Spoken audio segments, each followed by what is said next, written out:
তো দাঁড়াবো না বলো কারণ বুঝলেই বাড়ির সামনে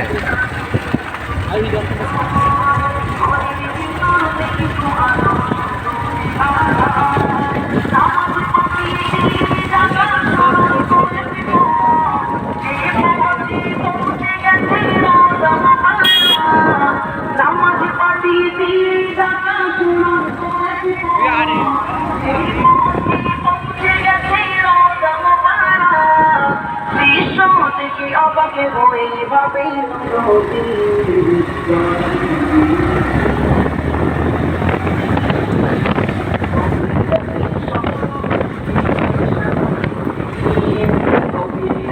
স্বপ্ন দেখে